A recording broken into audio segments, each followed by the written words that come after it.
welcome to this session. It's so great to have you here. Welcome to Kickstart Your Coaching Cycles. I am Allison Peterson, and I'm going to share my screen because I have a mentee for you to head to in just a second. So if you haven't already, please go ahead and introduce yourself in the comments. Need your name, your title, where you're from, and then make sure that you've downloaded the workbook because there is a workbook for this session. So it's in the huddle, it's linked in the huddle. It'll redirect you to a page where you can download that workbook. And then you also need to access this Mentimeter. I think the fastest way to do it is from your phone. So if you want to go ahead and do that for me, and type in your answer to the question. Okay, on the Mentimeter, you're going to have this question: how do you feel about coaching cycles? Okay, that's going to be the question. So if you'll take a second, introduce yourself in the comments, say hey, grab that workbook, make sure you have it, and answer this question in the Menti, and we will get going. Go. Okay, everybody. So as we're getting started with this, I am going to introduce myself and let you get to know me a little bit more. It's so nice to meet you. If you know me because you're in my new to coaching group, I would love for you to put me a hashtag new to coaching so I know that you're here. I've invited you to come out and join us for this amazing session. So here at the Sibme Better Together Summit. So super excited. So I'm Allison Peterson. Thank you for joining me for this session today. I'm going to be walking you through how to kickstart your coaching cycles. Now, I am going to be coming from a perspective of a coach because that is my role. So I have been out of the classroom now for 7 years, and I'm about to start my 8th year as an instructional coach. Just bring her over here. Sorry, I have a visitor who wants to join us for the party. Just sit here. Give me this. Thank you.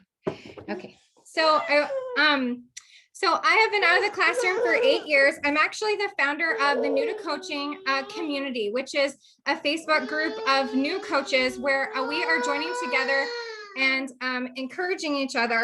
And so I have worked in K through 12 independent schools as an instructional coach out of the classroom.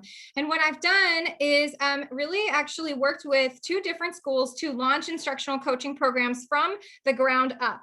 And that has been an amazing experience of getting the opportunity to help schools, independent schools, private schools, maybe some of you are more familiar with that terminology, around starting instructional coaching programs. So through that process, I was trained in Jim Knight's impact cycle work. We had one of his consultants, Michelle Harris, come to our school and help us to learn that impact cycle. Was also got an opportunity to go out and learn from Marzano himself and his coaching classroom instruction model. And that has been an amazing opportunity. And I was able to lead a team of coaches. So through all of that work is where I have developed my understanding around how to do coaching cycles. And one of the things that I've actually done is kind of tried to take this idea of a coaching cycle and put it into a process that new coaches or any principals out there who are wanting to do a little more coaching can follow for how they would actually get coaching started at their schools. One of the things that happens with instructional coaching is that sometimes you're just told to go do coaching cycles. And so all of those answers you guys just put on that Menti are so valid, like nervous, confused, unsure, unfamiliar, but also the other great words that you had on there, like collaborative. Those are all the things that you're going to see happening within a coaching cycle, but you can follow the steps of a coaching cycle, but there is an organic relational nature to starting a partnership with a teacher. Whether you're coming from the principal position or the coach position, you have to start with relationships. Everyone tells you that relationships are the #1 thing you need to be building as a new instructional coach. So if you are a new coach, definitely drop me a hashtag new hire, like you just got hired because you just moved into a coaching role.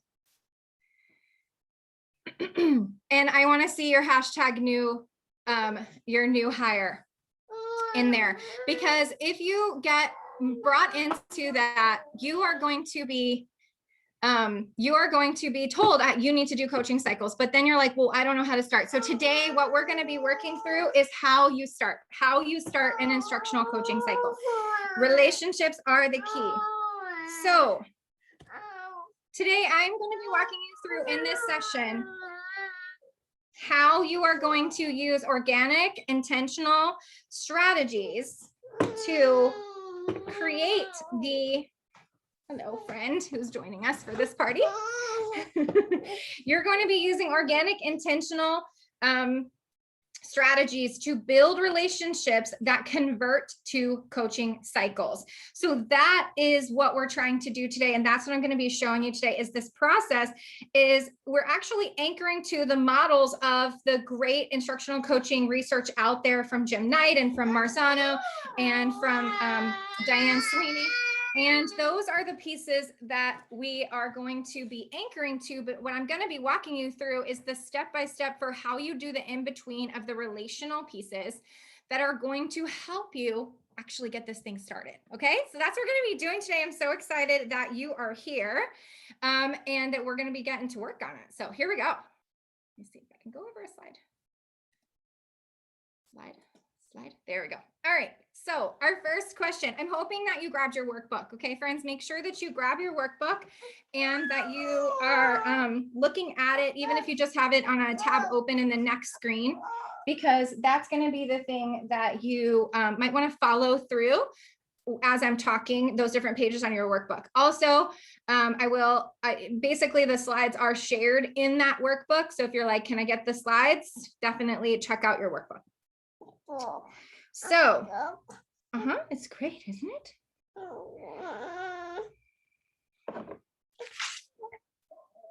The question that we're going to start with is how do I start coaching cycles? But instead of asking that question, how do I start? We're going to actually answer with who do I start with? So we're actually going to shift the thinking from how do I start to who do I start with? So friends, as I'm talking today and as things are hitting you, feel free to be popping into the chat and telling me your thoughts. Welcome our new hires and our new to coaching members. See you guys hopping in there in the chat. So to answer this question, we really have to reflect back on your time as a teacher. Okay, so what I want you to do is think about your time as a teacher and the type of teacher that you were. We're going to talk about the runners.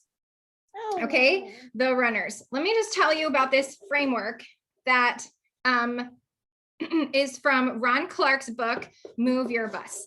He talks about that in different organizations, you usually have a group of runners, a small group of runners, a group of joggers, a group of walkers, and a group of riders. And this is a way that he kind of categorizes the people in his organization. What he says is that those different feet are actually moving the bus forward. So you can imagine a bus without wheels, and instead you have in it people with their feet moving the bus forward. And so you have the people in the front of the bus, the runners, who are actually the ones who are running. So they're creating the most momentum in the bus. And so his whole book is really very short. If you don't know Ron Clark, he's from Atlanta, Georgia. He started a school in Atlanta, and he really has a great philosophy about this idea around runners. But what I want you to think about here, and I know who you are, like if you are here at this conference and you are sitting here watching it live, especially,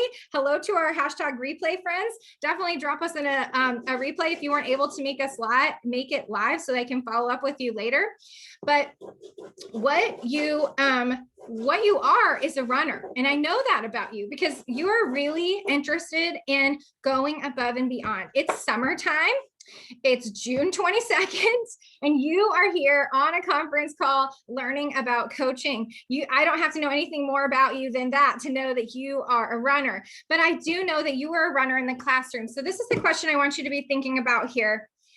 I want you to head back over to that Menti, and I want you to think about yourself in the classroom, because we're going to really activate that type of teacher that we're going to go after for our coaching cycles, especially to kickstart them. So I want you to go over to the Menti again. and hopefully it's still open for you. Remember that it's really easy to just get this QR code on your phone, scan it with your camera, and then it'll pop up a space for you to type. So you don't even have to open a new tab. So if you want to do that to make it a little bit easier to access, would love for you to hop in there and answer this question. What do you wish you had as a runner teacher? Okay, everybody who was in the classroom kind of always wishes it was a little different than it was in terms of the type of teacher support that they were getting. So what is it that you wish you had as a runner? That's the question. Oh, I love these answers already. Look at these answers.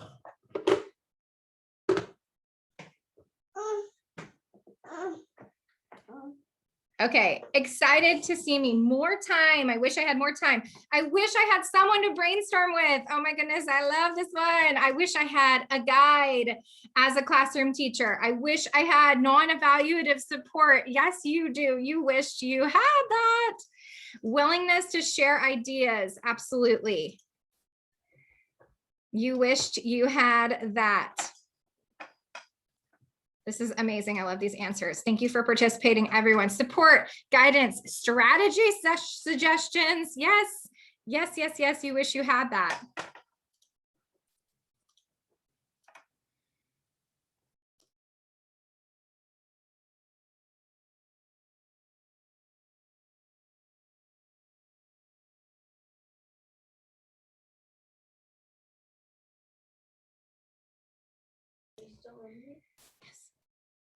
All right, let's look at these. Feedback, professional development around the goal, personalized through partnership. I think this one is a coach who knows where I'm going with this, right?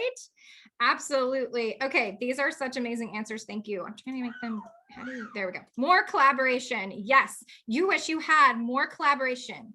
You wish you had more collaboration for sure. For sure. Stu?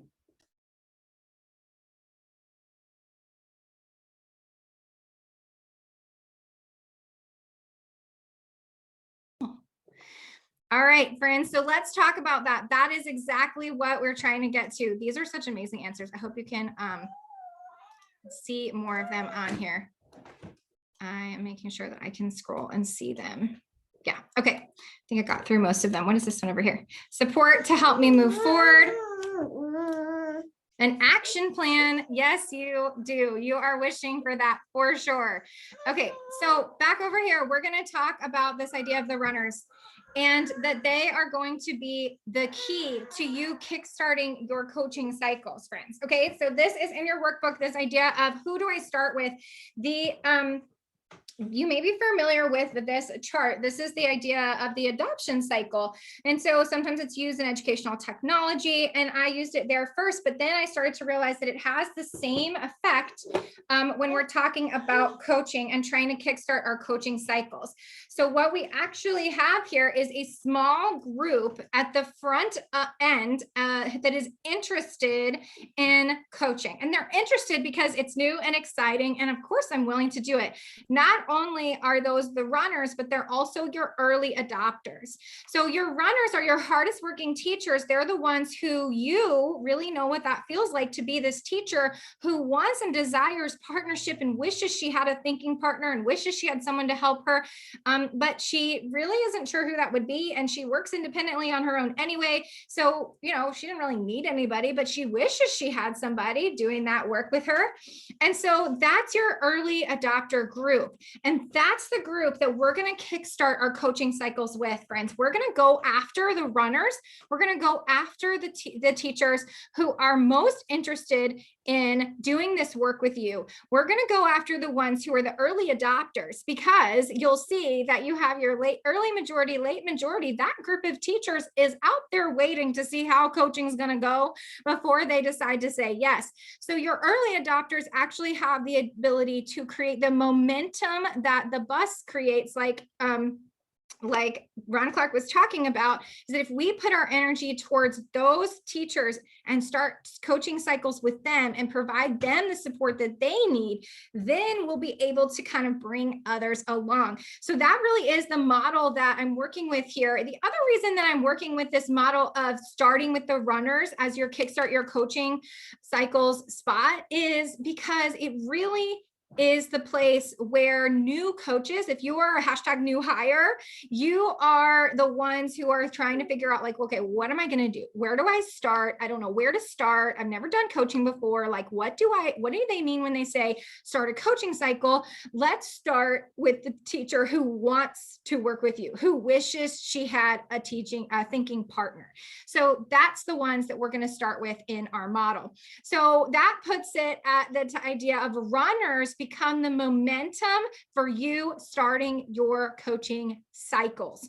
So this idea of runners are the momentum, are kind of the foundation for this organic coaching cycle that I'm going to teach you today. That is what I have discovered in my just finished 7 years of coaching out of the classroom and really trying to help help teachers make progress and to help make change happen in my schools. What's worked for me is putting my effort and energy towards these runners. We're not leaving our walkers and our riders behind, friends. I know that sometimes that becomes like well, what do you do about those teachers, the resistant ones? It's not that we're leaving them behind. It's just that we're trying to figure out where to start. Like, where do we start? How do we get coaching cycles started? Let's start with the teachers who are interested. Okay, so in the chat, how does this idea of the runners start to change your thinking a little bit? If you'll just take a minute before we go on into the how, I've just anchored you to the who. Okay, so we're anchoring to the who, and then we're about to anchor to what is coaching so that we have a common definition of what we're working with here. So while you are writing that in the chat, how does a focus on runners change your thinking here as an instructional coach or principal? I know we have lots of titles in the group. I love that.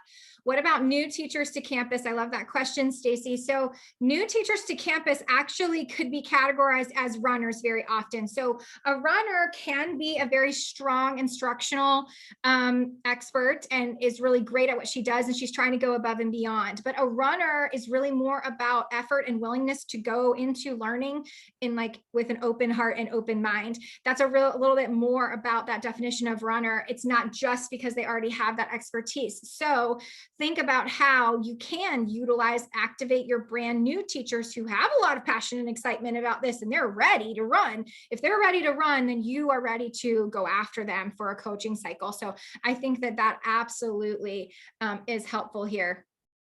I love these answers. Okay, I thought new green teachers with little experience or someone who needs the most support, right? So usually this is a paradigm shift for you, because coaching, when you get brought into coaching, there's this underlying current. Nobody really says it out loud, but you assume that you're supposed to be working with the low performing teachers, quote unquote. Let's just call them that. I don't love to call them anything like that, but let's just say that's the assumption. But I think if we start to flip the script, that's where we can do two important pieces of creating momentum. One, we're going to get you up and running with a teacher and get started with coaching cycles and helping her grow. And we're going to get coaching momentum started in your coaching program by focusing on the runners. Love this. I'm sure that I don't hold back someone who is excited to run and keep moving forward. I love that. Oh my goodness, I love that. Runners are the eager beavers. Thank you, Kelly, for that. Thank you.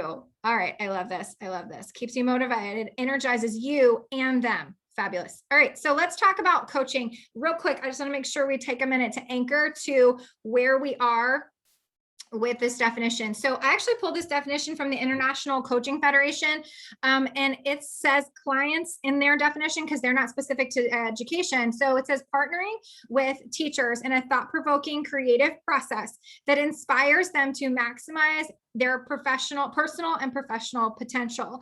So if this is the work that we're doing as coaches, I think it starts to shift us to that mindset of how can we maximize personal and professional potential of all of our teachers, and let's not leave out our runners. Often our runners are the ones who feel the most neglected, and we're going to push them past that. So this is another piece here of the definition of a coaching cycle. And the reason that this is important is because I think there are a lot of different definitions out there. I think we get lost in them a little bit. And I want you to realize that the coaching cycle that we're working with here, what are we trying to get to? Why are we doing a coaching cycle in the first place? Well, we believe that as Jim Knight has done the research and Marzano has done the research and all of these people have done the research, that professional development alone is not enough. Okay, it's not enough to help a teacher actually make big change happen. So what happens is we need to get them into a one-on-one scenario. That's actually coaching. If you are doing professional development, you can still be a coach, but you're not coaching, okay? Coaching is when we get to one-on-one. So when we define this idea of a coaching cycle, okay, what is a coaching cycle? It's that opportunity where we finally get one-on-one with our teacher in a collaborative partnership around a specific student-focused goal.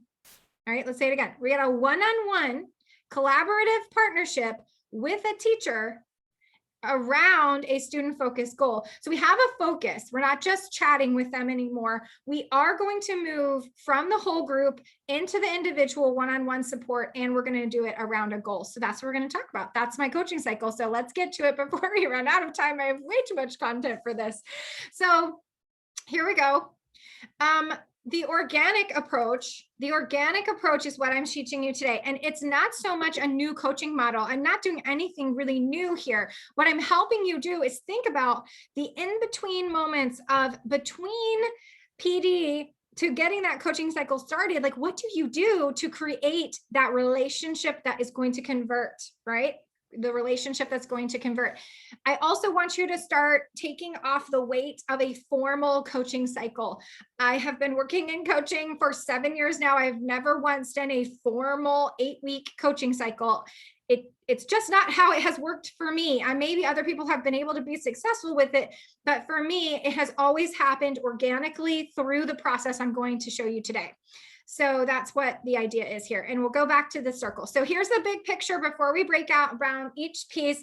You've got the Kickstart event. We're going to talk about that. We're going to use our Kickstart event to get that coaching cycle started by getting you a follow-up and into a one-on-one meeting with a teacher. And that one-on-one meeting is where you're going to define that student-focused goal so that you can actually start doing a classroom visit to see her execute an instructional strategy, and then have another meeting with her where you're going to debrief. And then the magic sauce of this whole cycle is the let's meet again next week. Let's turn our one meeting into a weekly meeting. And therefore we have started a coaching cycle around a student-focused goal. So let's get to it, friends. Go ahead and pop me a ready in the comments if you're ready, so that I can see that you're here. You have your workbook, you're ready to go, you're with me. Don't want you to go get too distracted on whatever else is open tabs. Oh, look at you, ready. Thank you for being ready. Thank you for being with me. Oh my goodness, I'm so grateful that you would be here with me this morning, today, and spend your summer with me. So let's get back to what we're just talking about. One-on-one coaching is where we're trying to get to. That's where the goal is. That's where the change can happen. That's where we can actually impact a teacher and help her grow, and therefore impact her classroom, therefore impact her students. So we want to use professional development opportunities as funnels into one-on-one coaching. This is maybe something you hadn't heard about before, because honestly, I think in our brains, we just separate the two. Like, oh, I have to do this PD, and then, oh, I have to do coaching. No, they go together. The reason you do PD is to teach and train a teacher. The reason you do coaching is to help her implement. So there is a bridge, and you are the bridge, you are the coach. So we're going to use professional development for a funnel, and our goal is get this teacher in a one-on-one with you so that you can move her, change her, help her grow. Okay. We're also still focused on the runners. Okay. So don't lose that in your mind. This is maybe not the first place you would go if this was a struggling teacher. Okay. This is more of, let's get those runners who have high energy. Let's follow up with them. Let's get them going. Okay. So Your Kickstart event is going to be a PD that you plan. Now, in a lot of opportunities, you're going to have the beginning of the school year, there's going to be PD. You've got tons of opportunities to use your exit ticket and your follow-up strategy out of that. But inside the school year, as you keep moving on, trying to create optional PD opportunities is actually one way to create autonomy and to activate your runner teachers. Ask them what they want to work on, create a PD for them, and then have them do an exit ticket and a follow-up, and then you can get in a one-on-one meeting with them. So here are some ways for you to get that Kickstart PD started, is to figure out with a survey, what are high interest topics for teachers? And that can be something, especially if you're going into the beginning of the school year, you're a new hire, you can do like an interest survey around who are you and what's your favorite candy. And then at the end of that survey, you can ask them, like, what's the topic you want to learn about this year, and see if you can identify some high interest topics.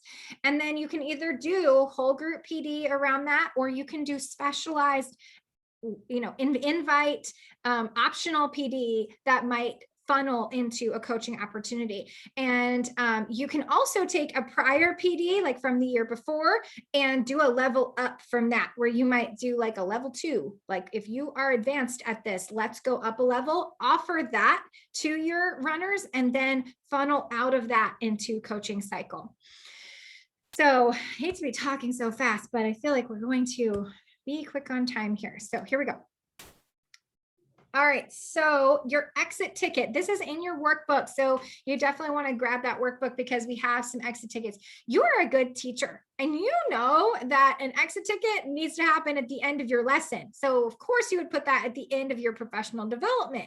So you're going to create that Kickstart PD. You're going to put a meaningful exit ticket. Sometimes if they're physically with you, I just like to use a note card, because it's, again, we're going with a real casual, organic approach here. Note cards are usually pretty approachable for any teacher. If you want to go a step up, a level up, ask them a few more questions, a Google form, and then you've got everything saved in a Google form, because that's your data, friends. You're going to take that data from that exit ticket, and you're going to use it to start your coaching cycle. So definitely grab the workbook, because all of these questions are in here. Steal them, put them into your survey, your exit ticket, and then you'll have that for what you need to keep going. So I did want to do breakout rooms here. All right, for those of you who are left in the main room, it is this conversation is about how you could possibly use these breakout, the Kickstart Your Coaching Cycles Kickstart event to get your coaching cycle started. How could you use a PD? So what you can be thinking about is a PD that you have already done at your school, and trying to think about a level up from that you might offer as an optional PD for teachers who are interested in going a little bit deeper with you. That has worked for me around a specific topic, like around guided reading. I had a very basic group who was just learning the basics of guided reading, and I had a group of runners who were on like level 2 or 3 of how to implement guided reading. So we did a separate session and tried to do like a little book study, a PLC almost, around how they could enhance their guided reading instruction.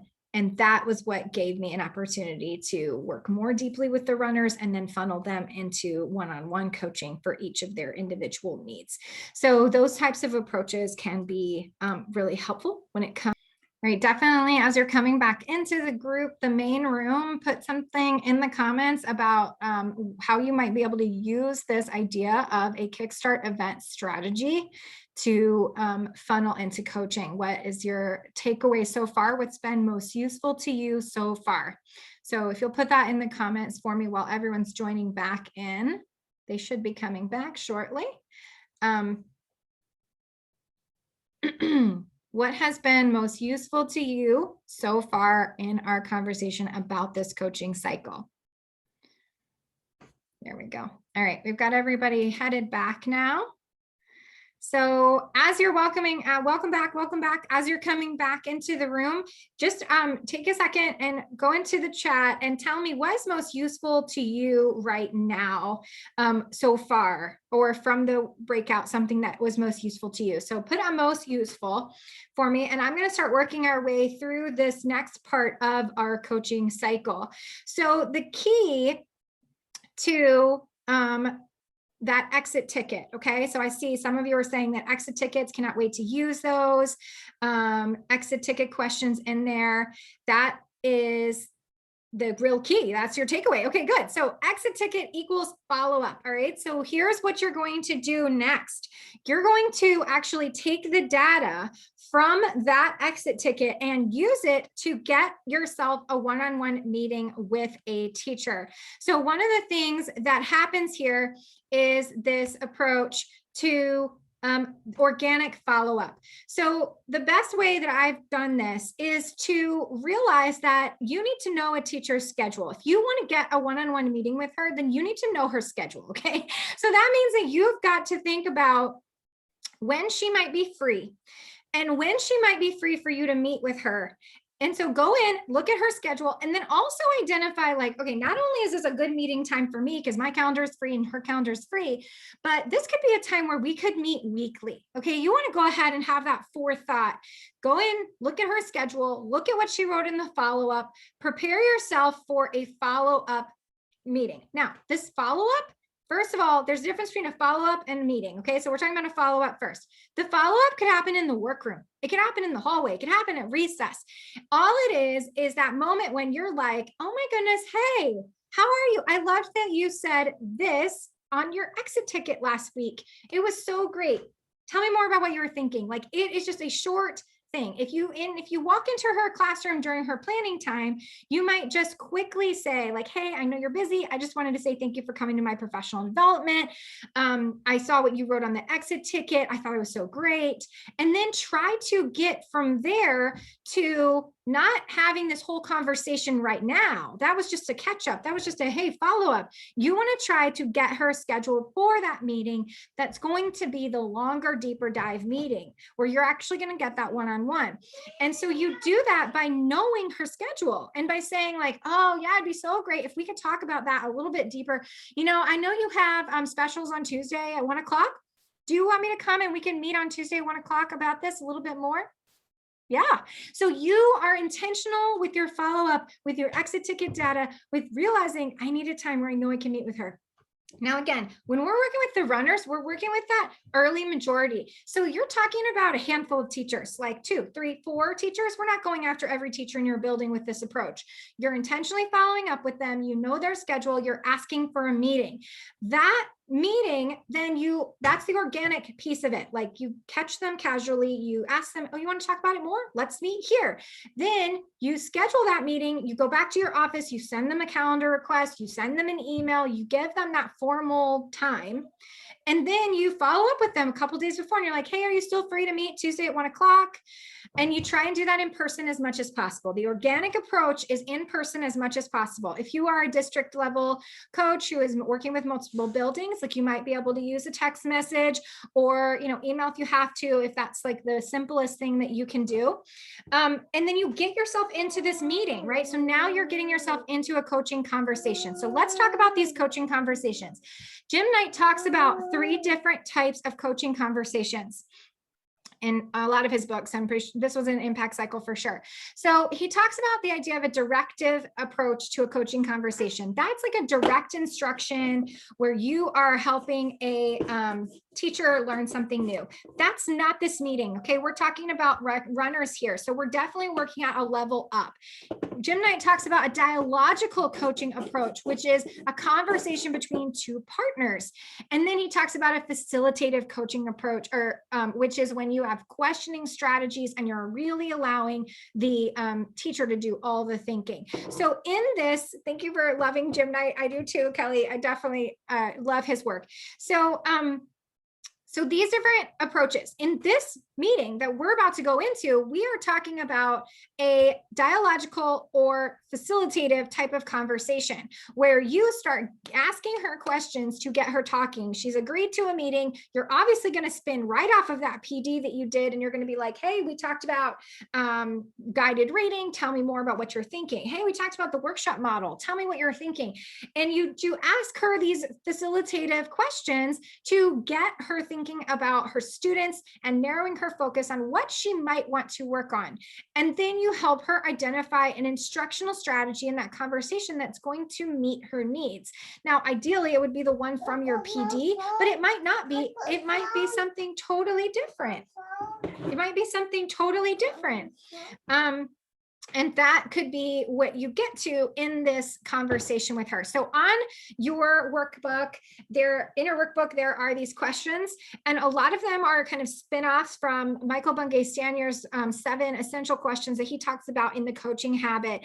But you want to go into this initial conversation just open-minded, wanting to learn more about her. What do you want? Student behaviors do you want to see? Asking her these questions to get her to identify a student-focused goal. That may happen in one meeting. It may take a couple of meetings. It may take a meeting, a workroom conversation, a lunchside conversation. This is an organic approach where it may take a few conversations to get us there, right? So then we start, once we've identified a student-focused goal in this meeting with her, the other big thing we need to do on this slide actually is that really important question at the bottom. Do you think we should continue this conversation next week? Let's do this again next week. You've already picked a time on her schedule that works as a possible weekly meeting. So you want to end the conversation. If you don't get to a place where you're ready to do the classroom visit, which is the next step, then you can just ask to meet again next week. You're not even asking her for a weekly meeting yet. You're just asking, hey, this time works for me. When we come back, we'll keep talking about it. This is the organic approach where you're coming into this conversation saying like, well, let's just keep working on this together. I can be your thinking partner. So, but once you do identify that student-focused goal, and there's so much great literature out there around student-focused goals, check out Diane Sweeney. Steve Barclay has some great work on this as well. There's some great things. You can think about how to get her there. Then you're ready to see if you can partner with her in a classroom visit. And this is essential, because this is the difference between evaluation and coaching. When you are coaching, you are creating a partnership. That dialogical partnership that Jim Knight talks about is you deciding how you are going to play a role and how she is going to play a role. And so if you can come into out of this conversation with a goal around a student-focused goal and then say, hey, well, when are you going to implement this? I can come to your classroom on Thursday. When you do this, let me help you. How could I help? And you spend a few minutes identifying how you're going to partner and setting some norms around that partnership between you and her. Are you going to model? Are you going to co-teach? Are you going to lead a small group? Are you going to work on students? Are you just going to collect specific student data? What's your role going to be in the class? You're not going to just walk in and observe her teach this. That's not really coaching. That's evaluation. So be really careful in not setting up a partnership with her that her feels like you tell her what to do and then you go watch her do it. This is something where you are working together, and she's a runner. She's going to be all over this. It's going to be fabulous. So identifying, getting invited in for that classroom visit, figuring out how you're going to partner. And then thinking about going into the classroom visit with a really positive mindset around being her partner and her coach and encourager.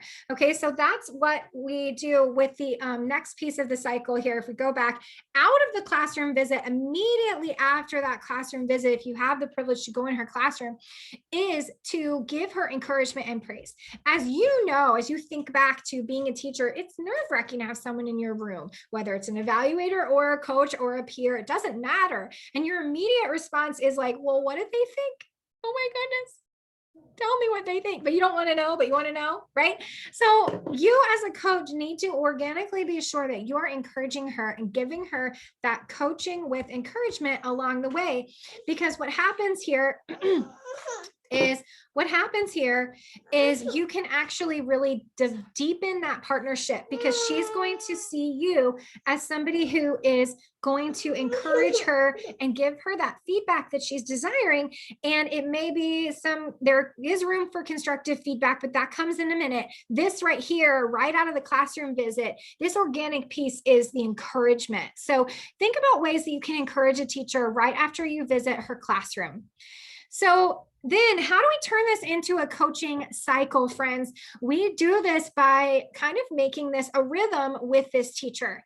And this is how we do it. You do your Tuesday at 1 o'clock meeting time, establish that student focused goal, go on a classroom visit. Maybe let's just, for example's sake, say that happens Thursday at 10 a.m. Be a part of what she's doing, leave her a note, send her an email, do some encouragement, and then say, I would love to meet with you on Tuesday during our scheduled time. And that becomes your debrief meeting. Is that Tuesday at 1 o'clock now becomes the debrief meeting. And a debrief meeting in a coaching cycle is, what are we going to do next, right? And then it goes and cycles back around, and after the end of that debrief meeting, you schedule another classroom visit where you're popping in. And then next Tuesday at 1 o'clock, you guys are debriefing that. So it becomes a cycle of weekly meetings with a classroom visit in between that all of a sudden has led you to starting a coaching cycle, which is so exciting. For those of you who are like, I don't know how to get this started, you can do this in a really organic way.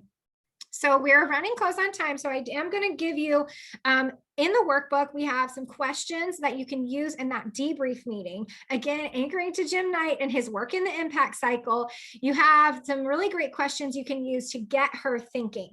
You really want to use this debrief meeting again as a facilitative opportunity, because you're working with a runner, to ask her questions about what she saw, what she thought, and then there will be an opportunity for you to give your thoughts and your feedback.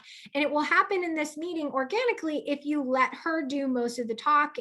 Let her answer these questions. You know, what did you see the students doing that met our goal? What did you notice about the data we collected? What do you feel like the next step is? Those questions are going to give her plenty of room to think about it. And then you can put your expertise, your advice, your feedback into the cycle in that conversation, because it becomes a dialogical conversation where you are having a dialogue about how are we going to do this next time.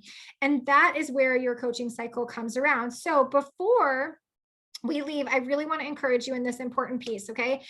In this process, you've got to encourage and see the growth and the process that leads to change. So one of my favorite pieces of this is celebrating that runner teacher, celebrating her growth, but also seeing your progress as an instructional coach and the momentum that's being created in your program. So this is a phrase I like to anchor to at the end of the session to help you know that there is progress in every instructional coaching cycle that you can get started. So if change is your goal, if you want to help make change happen in your school, then progress is the win. And each individual teacher that you meet with and start showing progress with and start helping her grow, she is that progress. That is the win that needs to be celebrated, friends. So we did not have enough time today at all. So please do me a favor and come over into my New to Coaching group on Facebook. You can just go to newtocoaching.info, newtocoaching.info. That's our homepage for the New to Coaching group. You can get a lot of resources that I have there for new coaches, and you can find the link to our Facebook group. I would really, really love for you to come over and join us. I do workshops like this for free all the time. This was actually a summary of a 3-day Kickstart Your Coaching Cycles challenge that we did in the group. So there's so much value there that I would love to give you. I would love for you to come on over. And I guess we'll have to, oh, thank you so much, Kim. newtocoaching.info. That's all you need to just go and find everything about the New to Coaching group. So thank you for joining me today. I feel like I wish we could have had longer, but since we didn't, then you'll just have to come over to the group and get more time. So thank you again for everything. And the PowerPoint is actually just download the workbook. All the PowerPoint slides are in the workbook. It's in the huddle. So go to the huddle, click that. It'll lead you to a place where you can click download the workbook. Okay. And all the slides are in there. You really don't need like my actual slides. You want the workbook. So grab that workbook in the huddle. You're so welcome. Thank you for thank yous. Miss you. I wish I could spend more time with you. All right. Bye, friends.